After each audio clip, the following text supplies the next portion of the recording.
Hi, everybody. This is Alex. Welcome back to the Astro Imaging channel for Sunday night, March 6th, 2022.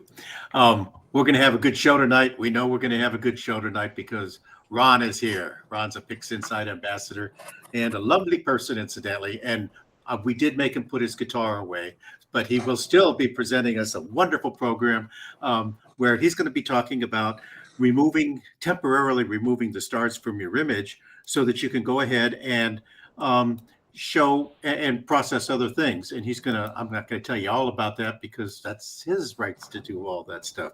So let me show you a few things. Come on, there we go. Rod's tonight. Rod is next week. Rod's going to be telling us about, well, why should I tell you about what Rod's going to be telling you about? Rod's here. Rod, why don't you tell us a little bit about what you're going to be talking about next week? Thanks, Alex. Good evening, everyone. My name is Rod Pommier, and I'm in Portland, Oregon. And I'll be talking about the fact that we haven't always known that Messier 31 in Andromeda is another galaxy. It actually wasn't proven until the mid-1920s when Edwin Hubble used the 100-inch telescope atop Mount Wilson to photograph M31 on as many successive clear nights as he could. And then he used those images to prove that M31 was so far away it had to be another galaxy. And that was one of the most epic discoveries in the history of astronomy because it literally changed the universe from being just the Milky Way to a realm of countless galaxies scattered throughout the cosmos. So I'll present a project that I completed to see if mere amateurs like us could reproduce Edwin Hubble's epic work. Could we use our backyard equipment to take a series of images of M31, analyze them, and then with some basic mathematics, calculate a distance to M31 that does indeed prove it's so far away it has to be another galaxy. So next week, I'll show you how Hubble did it, how I had to replicate his work, and my rather intriguing results. It should be a fun and fascinating session, and I look forward to seeing you all here next Sunday. Thank you, Rod. And by the way, if you were to Google right now, the Great Debate, or at least last time I did it, the Great Debate is not about all the weird things it could be about. It's about how big the Milky Way is and whether we're an island universe all by ourselves or there are many others just like it. And that wasn't settled until 98 years ago, really, 1924. And so it's really one of the most fascinating subjects in science and in the world in general. We've got a number of other really nice programs coming up for you. We do have a schedule change. Unfortunately, our friends at the Rockland Astronomy Club and Bob Moore with NEAC aren't going to be able to put on a show this year. And we had scheduled us being in New York to do that show, to do things, and we wouldn't be here to put on a show for you. So we had an off day that day. We have to fill that slot. So we are calling on all the members of the Astro Imaging Channel Club, that means you guys, to come up with something. Hit the contact information button here and give us your name, to make a comment in the comment here, and your email address, of course. And in the comments, tell us what you'd like to do a program about, and we will work something out. So going back to the calendar, we will have a show that week, and I'll have to change calendar around. And you can see we've got a lot of other good shows coming up. And then starting Memorial Day weekend or so, we have a number of open shows coming up. So we do need more presenters. Also, there's something to say about our TAIC shots. And you won't actually see this updated yet because we just got news today. We've only got about 7 images so far of the planets and other solar system objects and a couple of videos. And while we could do a video of that for our presentation coming up in about a month, we would like more entries. And so we thought about the different things we could do. And I think it was Rod who suggested that maybe what we should do is eliminate that now, one apparition, basically, in a case of a solar system, 1 year, that it has to be done within the last year. So if you've got a really good solar system object to show us again that you haven't already shown us in like a NeoWise or something like that, in our NeoWise show, please send it in. We are looking for more people. And if we get enough in the next few weeks, well, we'll go ahead and put it together, but we'll most likely be postponing that a little bit. But I suggest strongly that you start getting things into us so that we can have our show. Okay, they got to be submitted by April 3rd, but we hope that you're starting to get more and more of them in. Now, with that in mind, I think that we are all about ready to go. So I'm going to stop sharing my screen and I'm going to introduce to you one of my favorite people. Ron Brecher is going to be telling us about, well, hiding your stars so you can process other things in other ways. Ron, are you about ready to go? I sure am. Well, take over, dude.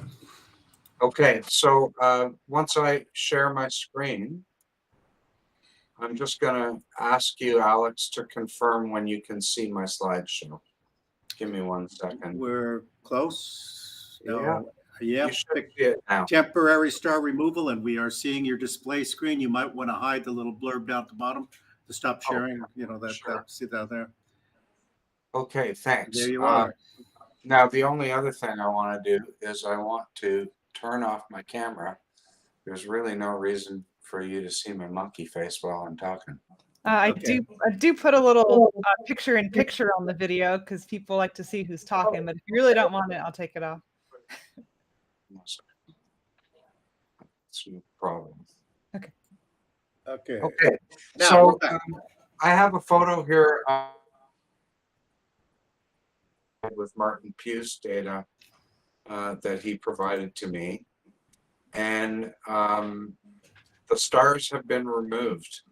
Now, I'm a fan of having the stars in there, so I don't publish starless images.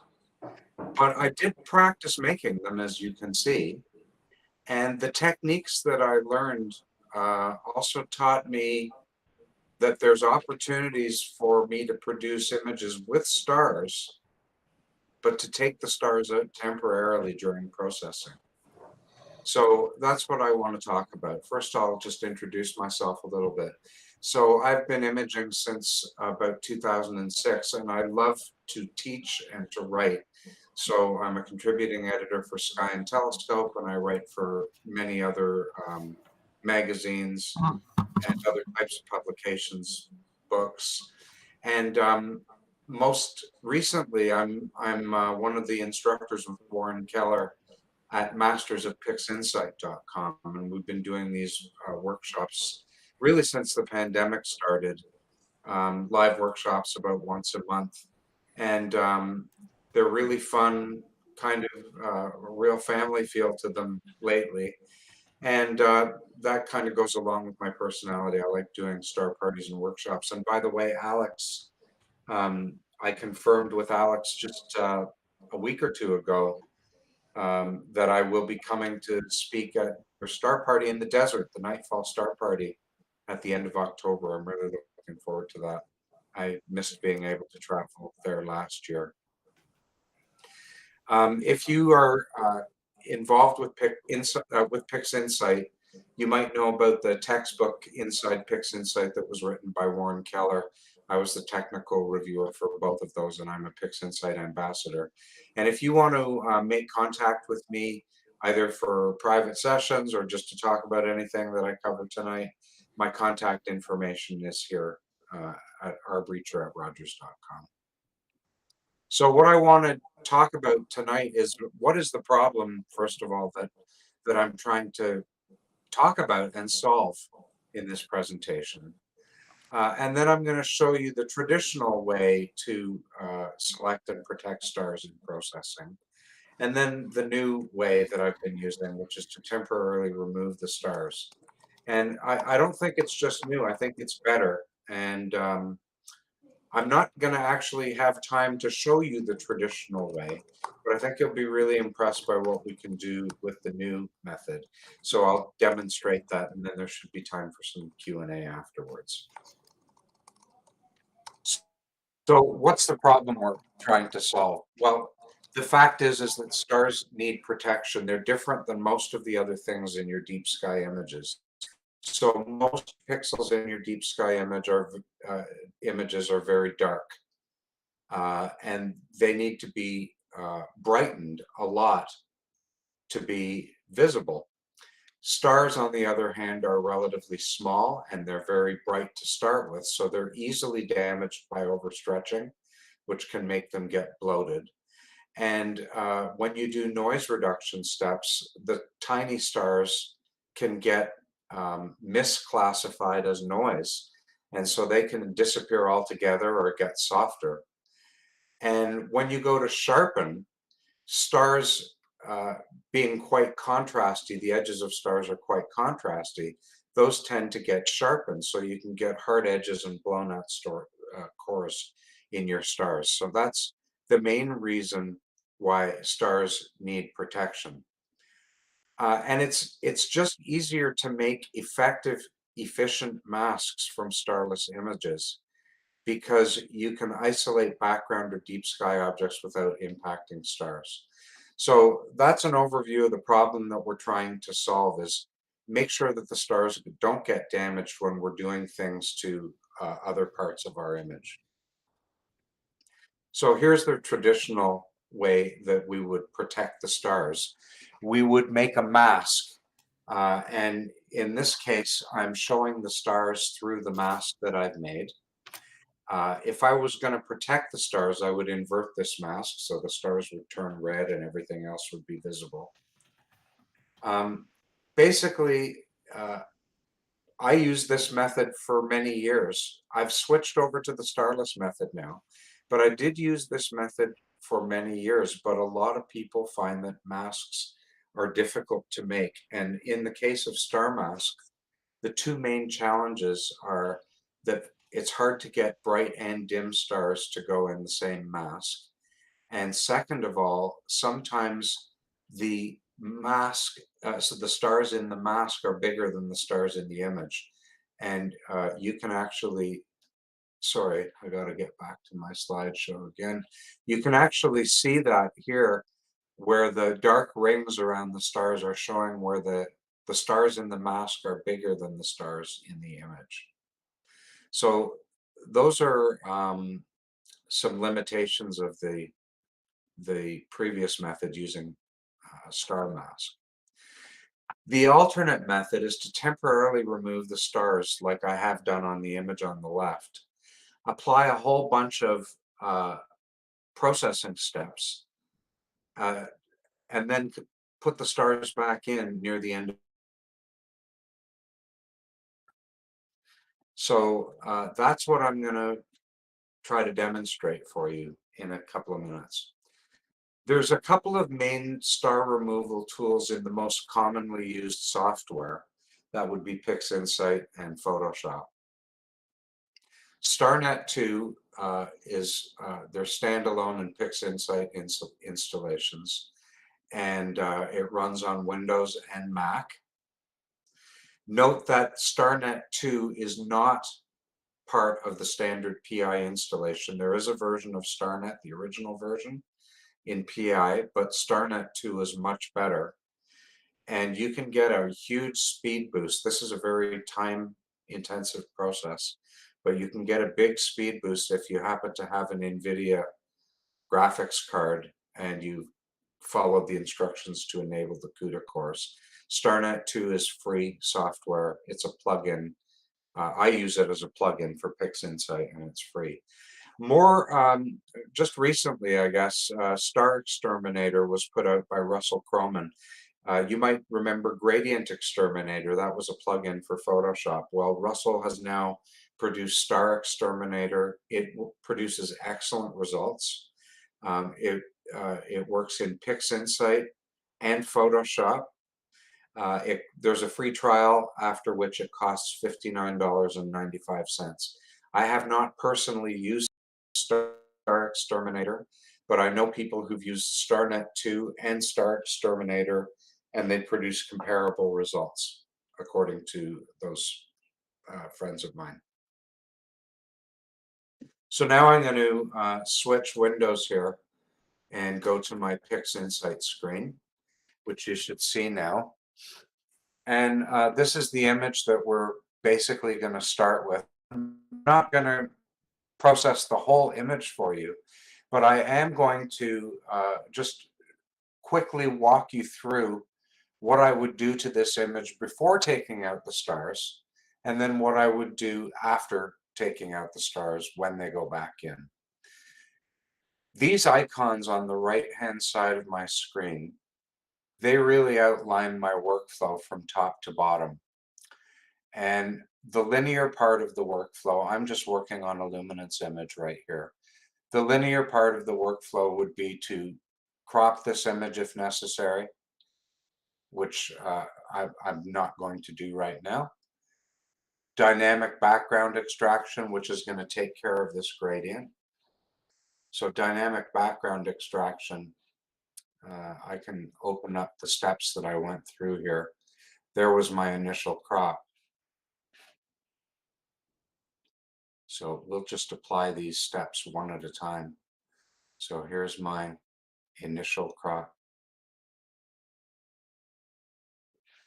And then I correct the background. So this is where I place the points to correct the background. And I'll go ahead and apply that. Now you can't see it because the background's been subtracted. Everything's gone very dark. But if I put an automatic stretch on it, you can see that gradient is pretty well gone now. The next thing that I would do is take out the noise. If we get in close here, you can see there's quite a lot of noise in this image. It's nice where the stars are and at the center of the galaxy, but noisy elsewhere. So I'm quickly going to apply noise reduction.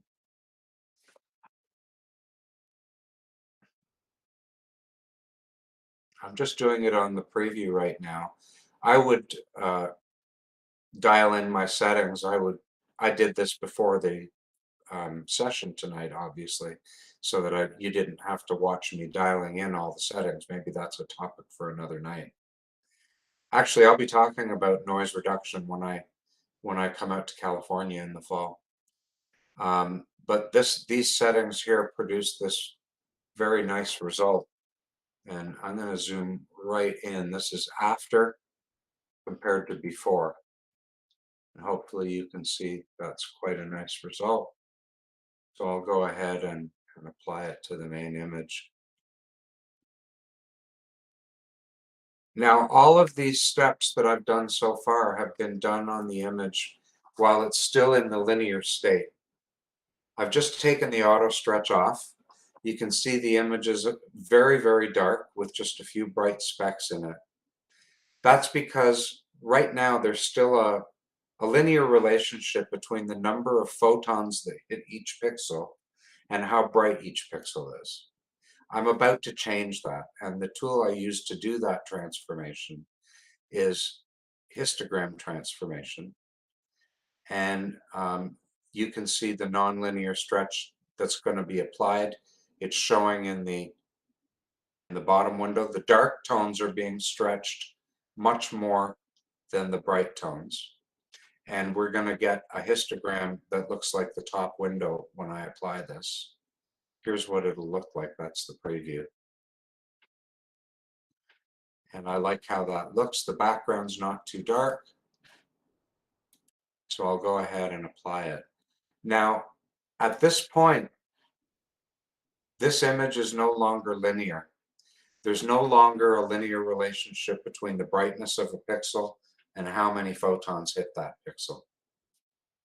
So anything I do going forward, I have to be very conscious of what I'm working on. So for example, in a couple of minutes, we're going to do noise reduction again.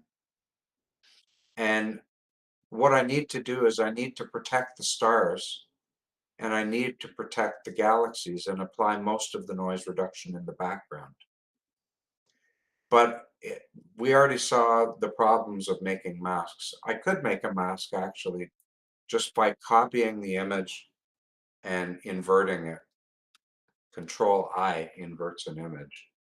Now I could put that on as a mask and you'll see my stars are protected, my galaxies are protected, and I would get some noise reduction here.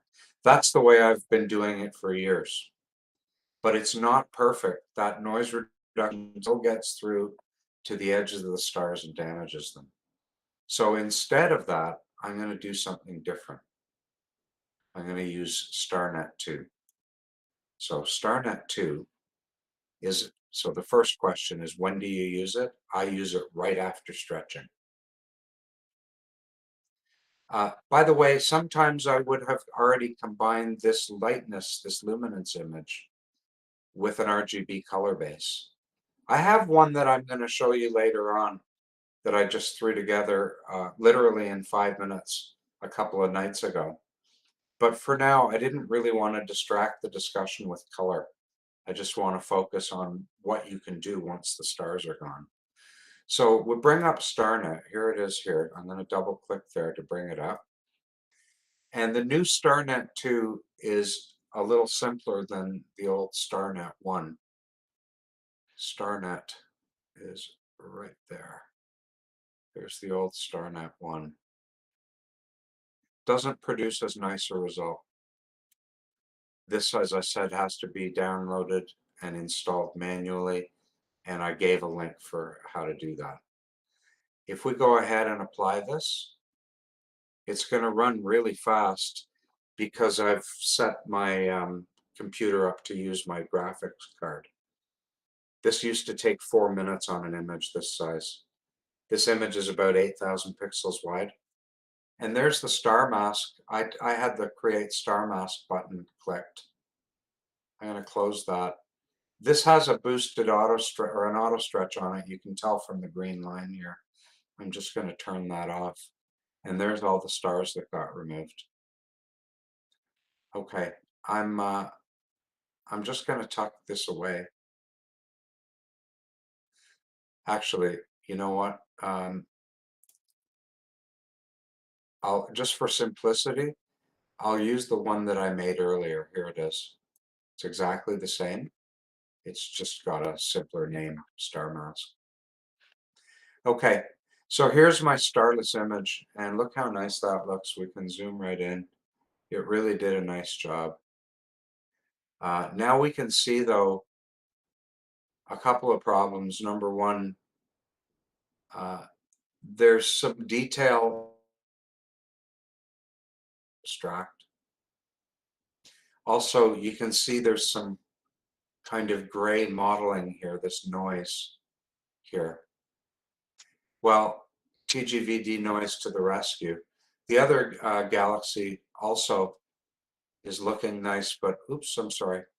But you can see it's noisy around the outside here.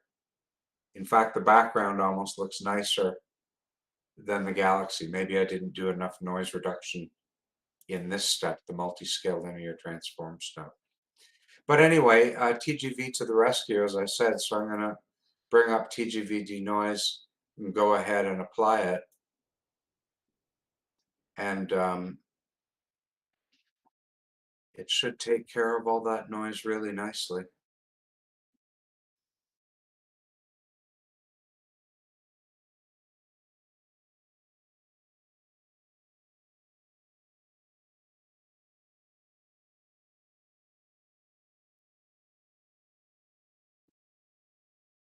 Sorry, this takes a couple of minutes sometimes.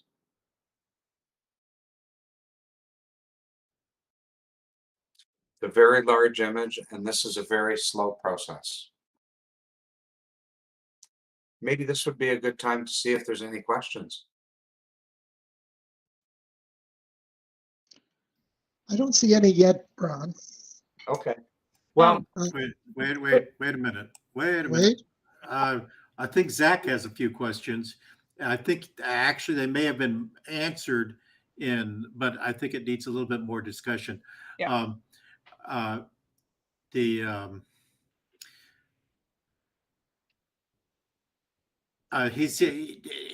notice any? Okay, I've noticed. Basically, the question is about applying StarNet or star removers before or after stretching. definitely, I apply them after stretching, definitely. And beyond that, if I'm working on a color image, say it's an LRGB image, maybe with H alpha added, I would stretch the RGB, like process it all the way to stretching, I would process the luminance all the way to stretching like a completely independent image. I would process the H alpha all the way to stretching like a completely independent image. Then I add the luminance to the RGB. Then I add the H alpha to the LRGB. Then I've got a combined image from which I remove the stars. So there's the noise reduced result. Okay, I think we covered a series of questions from Zach. And then there's a discussion. As Chandrasekhar Nori wants to know if it's recommended using StarNet before or after deconvolution. Well, deconvolution happens before stretching. Therefore, do star removal after deconvolution and after stretching. So just look where these are in my setup here. Do I even, yeah, I have deconvolution here. So when things are beside each other in this part of my process, when things are beside each other, you do one or the other, but not more than one. So I do color calibration. If it's a color image, I do deconvolution. If it's monochrome, I don't take the stars out till much later down here. And the stretch happens here. So notice, remember I said I take all the RGB, the luminance, and the HA all the way to stretching. Then I add the luminance to the RGB. Then I add the H alpha or the H alpha and O3. Then I take the stars out. So Ron, can you rock back and forth between before and after yes, TGB? it's really not affecting the bright areas at all. So do you think you've lost any contrast by doing the noise No. reduction? I do not. I think that in general, noise makes images look more contrasty and sharper.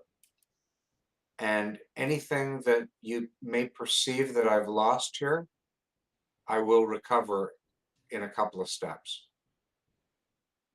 But no, I don't actually really see any loss of anything that is real. Noise makes everything look sharper. Good segue into the next segment of the Also, presentation. bear in mind, I don't know if you can see this right here. This is displayed at 600%. So let's put this at 100%. And now back and forth. We're losing noise. I don't think we're losing detail. And it's going to come back in a moment anyway. Because everything so far has been about taking stuff out of these images. Now we're going to start to try and extract some detail. So I'm going to use a multi-scale transform tool here on the lightness component to extract detail out of this core. Now, before I do it, I'm going to do it without any mask at all. And you'll see it is going to cause some damage here to the gap. So what I did is this mask right here, which just has the 2 galaxy cores selected. The way I made that mask, if you're interested, is the game script.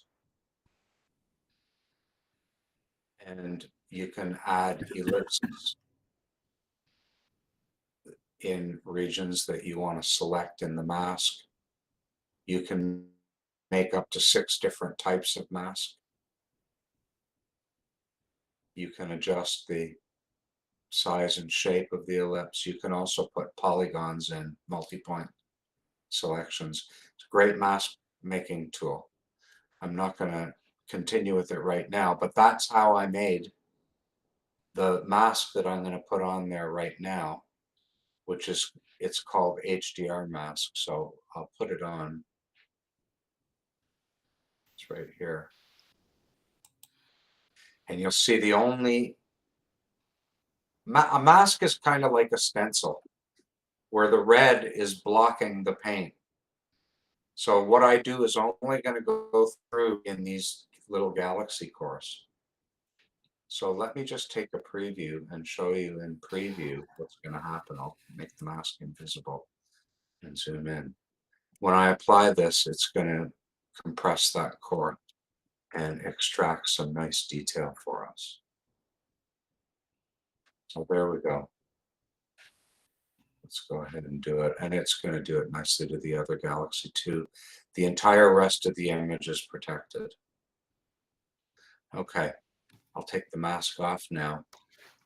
And when you do noise reduction, in an astrophoto, noise happens mostly in the dark parts of the histogram.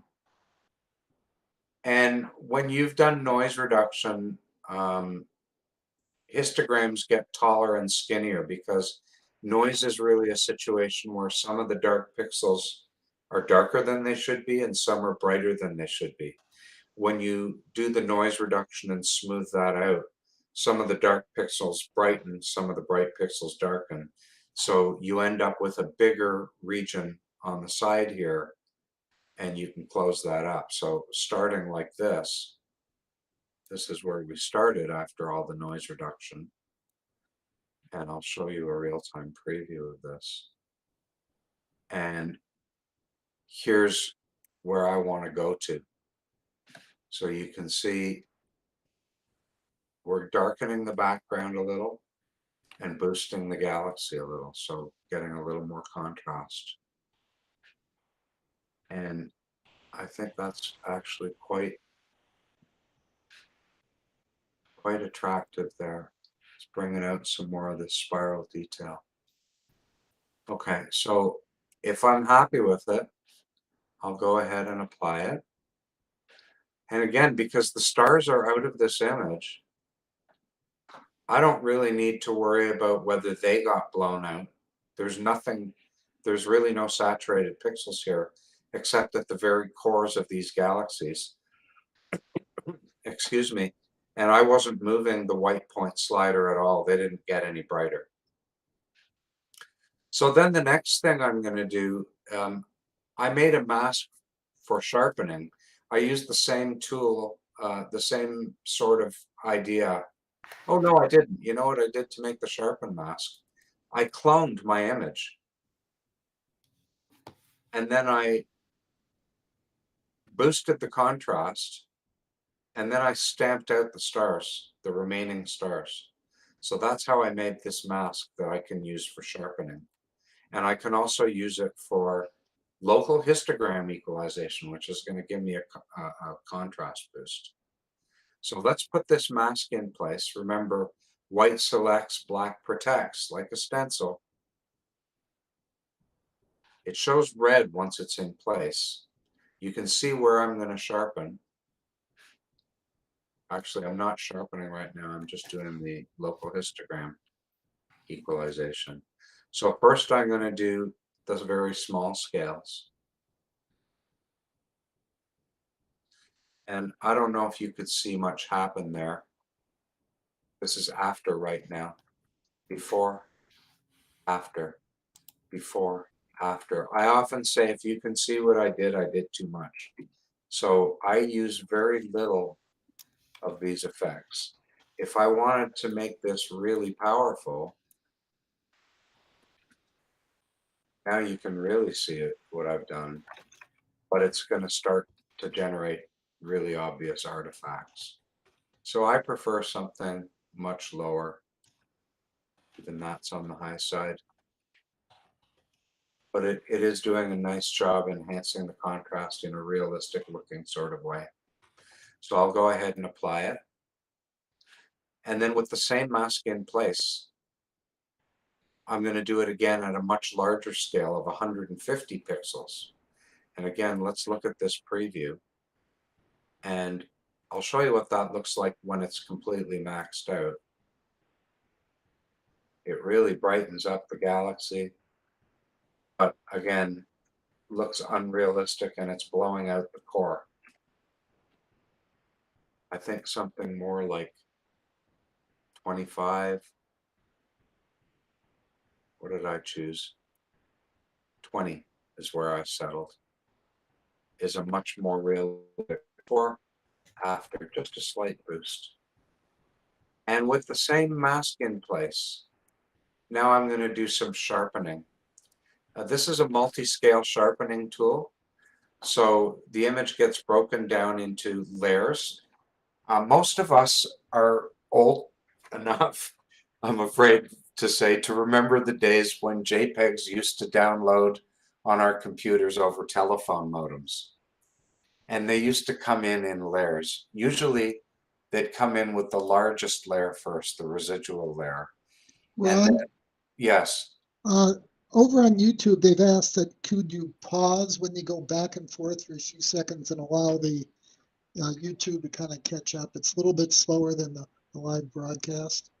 Yes. If you're showing the difference between two different settings or before Yes. and after. No problem. Sorry about that, gang. So yeah, so in the old days when JPEGs used to come over the telephone, the largest blocky pixels were finer and finer layers to a detailed layer. So that's what layers is referring to here, is structures of different sizes in the image. And I'm applying noise reduction here on the very finest structure, and I'm applying sharpening in the second, third, and fourth layers. And I'll go ahead and apply this right now just to a preview. Actually, I'm going to make sure that I've got to make sure that I didn't do the second local histogram. So let me do that quickly.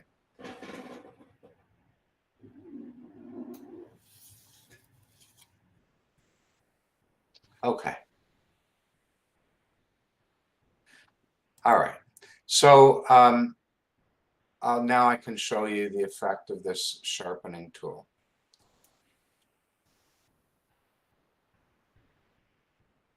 And again, I will this time go slowly between before and after. Right now we're in the after state, and I've just shifted to the before state. And I'll wait a few seconds. And now we are in the after state. And I'll go back to the before state. So again, it's producing a really nice enhancement of legitimate detail without introducing noise, and most importantly, without damaging the stars. And if you recall, my mask is providing a little bit of protection in the core here, so this isn't getting burned out. The sharpening is going where you can see through the mask. So after, before, after, it maybe even go a little bit stronger here.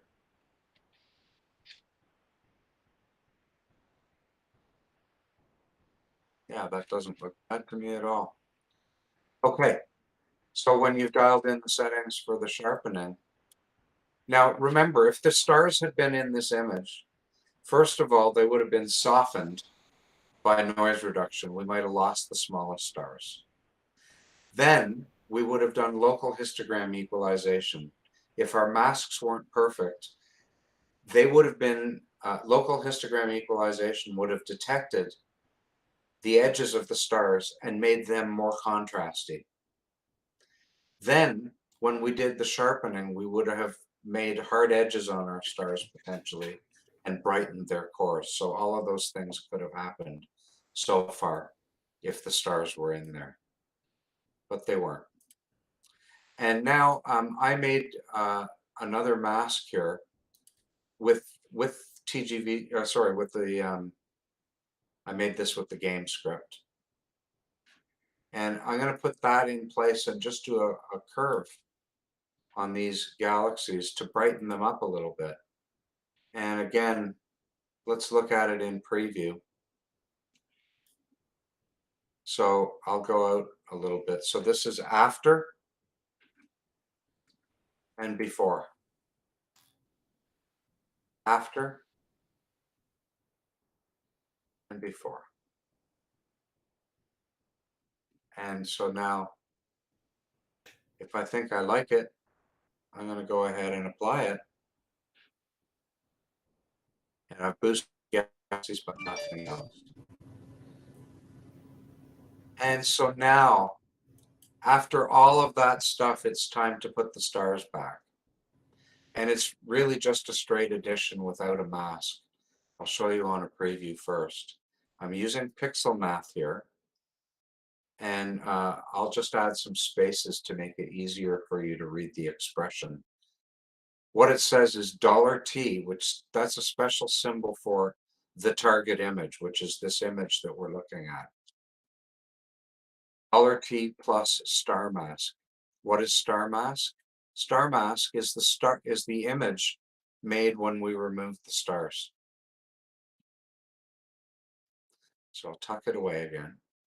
And for the destination, I'm just going to replace this target image. Here we go. The stars go back. No damage to the stars. They look like they were never touched because we never touched them before and after. And so I'm going to go ahead and apply this. And there is basically a finished luminance image. Now, I want to tuck it away just for a second and show you what you can then do with that image. So we went to quite a bit of trouble there to you know, protect our stars and so on. What's the value in that? Well, I took an image, this image, which I have to just make it all fit on the page for you. This image, it's been registered, it's been cropped and aligned to the luminance image that I just worked on. So if we hover one over the other, you'll see they align perfectly. Okay. What I did is I cropped this image and I cropped my finished luminance image. They now match. So what I did here is this this color image, if you look at it, the quality is decent, but this was made under really mediocre skies and there's very little data in this image. This was made from a JPEG. So often when I'm imaging on any given night, I get up in the morning and I'll process it. I throw it all together, see what I have. You can see the star edges are damaged here. I didn't do any noise reduction, so look, this is all beat up. The star cores don't look very nice. It's overly soft in the background. So, and this is a JPEG. I opened a JPEG for this demonstration. Okay. I just want to see where I am in the history I am here. Right, so I'm right at the perfect step here to show you what happens when you take this. This image has got a brightness component that I can extract. This is it right here.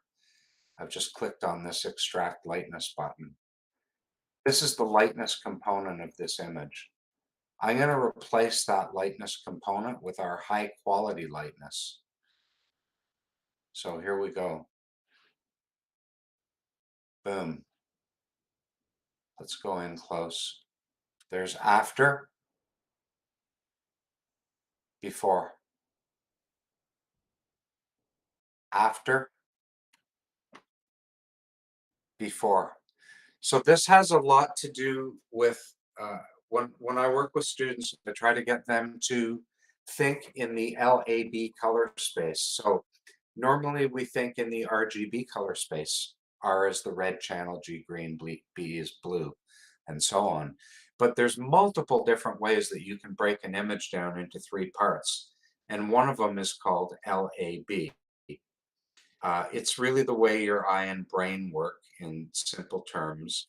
Your eye sees detail in the lightness, and the color information provides hue, saturation, vibrance, and so on. So I can take that low quality lightness of this image, which I can extract again for you. There it is. And I can replace it. Let's just tuck this away and compare these. I'm going to zoom in here. There's my low quality lightness that I just extracted. And look that we just made with our starless processing. So I'm really basically just replacing the lightness of the color image with this high quality version that I've just made with a lot of star protection. So not only are the stars, there's stars that we can see in both images. The stars on the left are much tighter, but there's stars that we can't even see in the color image. Look at this one to the right of the core. You can barely see that. All these little stars here, like this one here, I can't see it here. This little star right here, I can't see it in the right-hand image. So by protecting the stars and doing a really nice job on the luminance, you can replace that lightness channel of the color image with a high quality luminance. And you can do one more thing with that starless technology. And that is, remember the star mask that got made when we took the stars out? This is them. If you extract the lightness out of this, you don't even actually have to extract the lightness. What I did is I cropped this image to match my cropped image. I made this. Okay. I can put it on as a mask now. And now I'm just going to work on the stars. And I really do have all the stars. And they're the right size. So now I'm going to hide the mask, but it's still in place. Now I can, for example, put some nice color into the stars. So let's just take a nice preview here that has a bunch of stars in it. And where are my steps here? My curve was there. I guess it's really hard for you guys to see, but I can see a really nice color boost.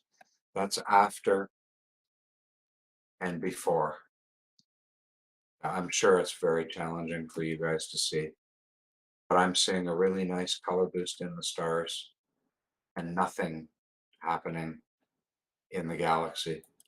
So I'll go ahead and apply that to my entire image, and that was kind of the last gift of that starless method, was that it gave us an almost perfect star mask for that final curve adjustment.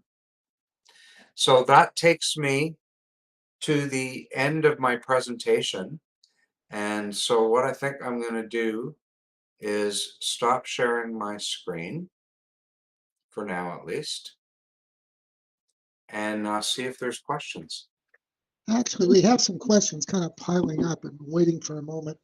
Some of them are general and some of them are very specific. Linda said, when you added the stars with addition, is there a chance to clip if there's been some moderately stretched nebulosity behind the stars? I haven't seen that happen, but you can always use the rescale button if you're concerned about that. That hasn't been an issue in anything I've done. Okay. John asked, is it okay to combine linear stars with non-linear images or galaxies? There's no rules in astrophotography. You can do anything you like. If you like how it looks, then that's a good thing. If you don't like how it looks, try something else. That said, I wouldn't combine linear stars with a non-linear starless image. I don't think it would look natural. And remember, for me, star removal is a method for me to produce natural looking images. I'm trying to put the as untouched as possible. Okay, next question. Chandrasekhar Nori said, sometimes I get a lot of star artifacts, residues when you use StarNet. Actually, I think that applies to both the automated star removals. What's your experience with that? Then how do you reduce it? Or I don't know if there's many adjustments on those star removal tools. So first of all, I don't know if the questioner is using StarNet 2 or StarNet 1. StarNet 2 is much better than StarNet 1. StarNet 2 and Star Exterminator are approximately equivalent from what I've heard. I've only used StarNet 1 and StarNet 2. Those artifacts are removed with noise reduction. You saw me do it. I guess a lot depends on the quality of your images in the first place, right? Yeah, and remember, I don't remove the stars until after I've done the linear noise reduction, which is kind of like, think of it as removing the salt and pepper. And I guess I have a question. What you're describing here seems like a first cousin on tone mapping, where you're working with starless images to produce, say, Hubble palette or even LRGB images by working on starless images and then putting stars back in later. Yeah, yeah, you can certainly do that. I don't think I've produced an image without, maybe I published one image without stars. I like stars. Anybody who knows me, you know I shoot a lot of open clusters and globular clusters. I love stars. Well, tone mapping doesn't only removes a star as part of the processing. Then the stars are put back at the end as a luminosity layer. So in effect, it's something like what you just described. It's usually for narrowband images. So. Right, I use this method for all my narrowband images. I'm just going to quickly share my screen again for 1 second.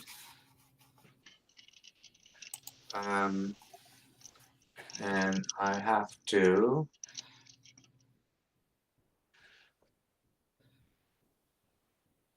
sorry, gang. I'm just going to try and get to my desktop if I possibly can. I don't even know whether I can. Just try sharing your entire screen. Yeah. There we go. I should be able to get to it now. So if I go to this was done in exactly the same way that I just showed you. Is there color in your stars? There sure is. Again, it's probably hard for you to see. I don't know that I can zoom in anymore, but my stars are kind of creamy blue and gold. They're not RGB stars. These are the color of the stars I'm able to get in the narrowband. So this is done with 3 nanometer SHO filters, and this is Hubble palette. And Yeah. just by, maybe you can see it, the color now. Can you see the color? We can see it in a we little can bit. see it in the Google Meets. I can see it at any rate. And Okay. with the latency that we have running today, it's taking us a while to see what's in the Yeah, so that's why I'm kind what's in the YouTube channel. of, yeah. So that's why I kind of left it there for a minute. But Yeah, I it's not find, nearly as dramatic in the YouTube channel. Not I dramatic. find I find this technique works well on all my images. So so I'm using it for all of them. I have a question. I have been avoiding using StarNet for a while now because I use an obstructed scope with an RC, and it's got the spider veins and so forth. And basically, it leaves me so many artifacts around the stars. StarNet did. I haven't tried StarNet 2. Has there been a dramatic difference in the level of residual spikes and things like that, just general ugly things by going to StarNet 2? I have I tried it on anything with diffraction spikes? I don't Okay. think I've tried it on anything with diffraction spikes. Sounds like Alex, an I've got experiment a for very- you. I've actually Alex, tried it with diffraction spikes, and it's a mixed bag. Sometimes it does a good job, and sometimes you do have some Yeah. residues which you have to clean up. But if you're using a starless image, then you usually do a cleanup on those residues, and then you have your starless image to work with. No. Okay. I think there is no perfect way of removing stars. It always takes a little bit of cleanup. Okay. Let's see. I think we have gotten through all the questions. And Ron, what are you Yeah. planning on doing at Nightfall next October? I think we're talking about, well, I'm doing 2 sessions. So Okay. one is going to be about noise, and the other one is going to be about detail. Mm-hmm. Kind of the two opposites, and Okay. about kind of managing both of those things and optimizing both of those things, because if you take all the noise out of an image, it doesn't look right either. Okay. Some of you might have seen those kind of plastic looking images where it almost looks like you're looking through cellophane. Too much noise reduction or over sharpened. So how do you know how much is enough? So those are going to be the kinds of things we're going to talk about. You know, Ron, it's an interesting question when you were commenting. It doesn't look real. And I always have to smile a little bit, because what do these things really look like? Who knows? Who Well, knows? It doesn't look real. I mean, it doesn't look authentic to me. Mhm. And And I think remember, that's the judgment that we all make. I think when we use the term, Eric, well, it's just too smooth. It's just too smooth. It's kind of got a gauze filter over the whole thing and just kind of takes away from it. at some point, you might notice, you might find yourself in need of a process in PixInsight that adds noise to images. So I have had to do that sometimes, for example, for fixing halos that you sometimes get in O3 images. So what I do is I use the stars from the green filter to repair the halos in the O3 filter. But my green stars are less noisy than my O3 stars. So before I plunk the green stars onto the O3, I add noise to the green image so that it matches the O3. Otherwise, it won't look natural. And to your point, Eric, I don't really know what natural looks like, but if you're collecting the photons yourself and you have the linear data to start with, it's like you get it when it's a baby. You get to watch it grow up while you're processing it. And you can tell whether you're pushing it too hard or maybe not pushing it hard enough, you know. You can, you know, there's a balance. There's a right amount of every bit of it. There's just a right amount. And I try to use less rather than more, but I don't want to leave much on the table, you know.